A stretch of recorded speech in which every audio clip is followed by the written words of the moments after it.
करवा चौथ व्रत कथा। मानधाता कहने लगे कि जिस समय अर्जुन नीलगिरी पर तप के लिए चले गए तो उनके पीछे द्रौपदी खिन्न होकर चिंता करने लगी कि अर्जुन ने बड़ा कठिन कर्म प्रारंभ कर दिया है, किंतु विघ्न डालने वाले शत्रु अनेक हैं।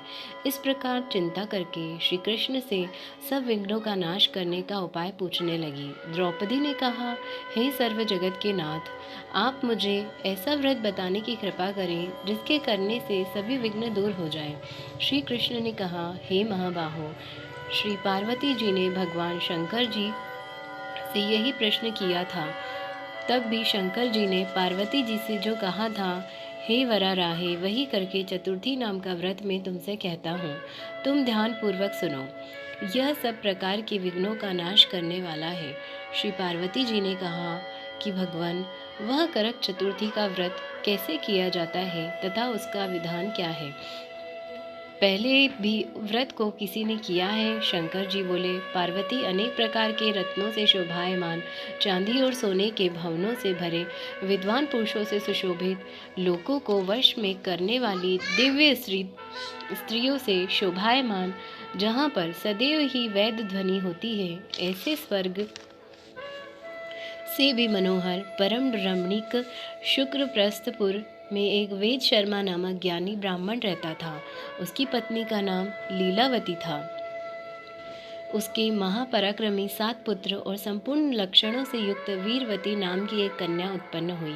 उसकी आंखें नील कमल के समान और मुख चंद्रमा के समान था। उसके विवाह के योग्य समय आ जाने पर वेद शर्मा ने एक वेद शास्त्र के ज्ञाता विद्वान ब्राह्मण के साथ उसका विवाह कर दिया। इसके पश्चात वीरवती ने अपने भाइयों की पत्नियों समेत गौरी का व्रत किया। फिर कार्तिक कृष्ण के दिन व्रत उपवास कर सायंकाल में स्नान कर सभी ने भक्ति भाव से वट वृक्ष का चित्र बनाकर उनके नीचे शंकर जी, गणेश जी और स्वामी कार्तिकेय के साथ पार्वती जी का चित्र बनाया और ओम नमः शिवाय इस मंत्र से गंध, पुष्प और अक्षत आदि से गौरी का पूजन किया। फिर शिवजी, गणेश जी तथा षडानन का अलग अलग पूजन करती हुई पकवान, अक्षत, दीपक से युक्त 10 करवा और गेहूं के पिशान और गुड़ के बने हुए पकवान और भी अनेक प्रकार के फल आदि भोज्य पदार्थों को अर्पण करके अर्घ्य देने के लिए चंद्रोदय की प्रतीक्षा करने लगी। इसी बीच वीरवती बाला भूख प्यास से पीड़ा से मूर्छित होकर पृथ्वी पर गिर पड़ी। तब उसके सब भाइयों बांधव रुदन करने लगे। फिर वीरवती का मुख धोकर पंखे से हवा करके उसको ढांढस बंधाने लगे। अब चंद्रमा उदय होने ही वाला था। उसका एक भाई चिंता युक्त होकर एक महान वट वृक्ष पर चढ़ गया। बहन के प्रेम से दुखी भाई ने जलती हुई लुकारी लेकर चंद्रमा के उदय होने का बहाना कर दिया। वीरवती ने चंद्रमा का उदय जानकर दुख का त्याग करके विधि विधान से अर्घ्य देकर भोजन कर लिया। इस प्रकार व्रत के दूषित हो जाने के कारण उसका पति मर गया। तब वीरवाला ने अपने पति को मरा हुआ देखकर पुनः शिवजी का पूजन 1 वर्ष तक निराहार रहकर किया। वर्ष के समाप्त होने पर करक चतुर्थी का व्रत उसकी भौजाइयों ने किया। वीरवती ने भी पूर्वोक्त विधान से व्रत किया। जब उस दिन देव कन्याओं के साथ इंद्राणी वहां करक चतुर्थी का व्रत करने के लिए स्वयं स्वर्ग से वीरवती के पास आई, तब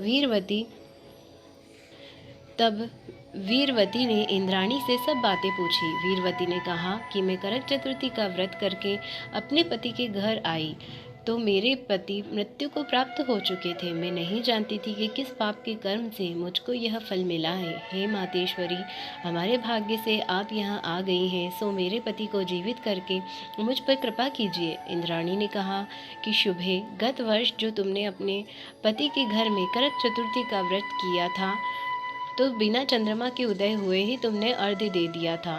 इसी से व्रत दूषित हो गया और तुम्हारा पति मृत्यु को प्राप्त हो गया। अब तुम यत्न के साथ इस करक चतुर्थी का व्रत करो। तत्पश्चात इस व्रत के प्रभाव से मैं तुम्हारे पति को जीवित कर दूंगी। श्री कृष्ण जी कहने लगे कि हे द्रौपदी, इंद्राणी के वचन सुनकर वीरवती ने विधान पूर्वक उस व्रत को किया। इस प्रकार उसके करक चतुर्थी का व्रत करने से इंद्राणी ने प्रसन्न होकर जल के द्वारा अभिसिंचित कर उसके पति को जीवित कर दिया, हे देवता के समान हो गया। इसके पश्चात वीरवती ने अपने पति के साथ घर आकर आनंदपूर्वक रहने लगी। वीरवती के व्रत के अभाव से उसका पति धन धान्य पुत्र तथा आयु को प्राप्त हुआ, इसीलिए तुम भी इस व्रत को यत्नपूर्वक करो।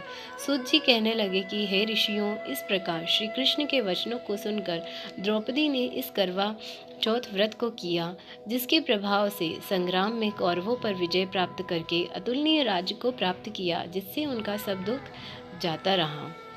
इति श्री करवा चौथ व्रत कथा समाप्त। जय श्री कृष्ण।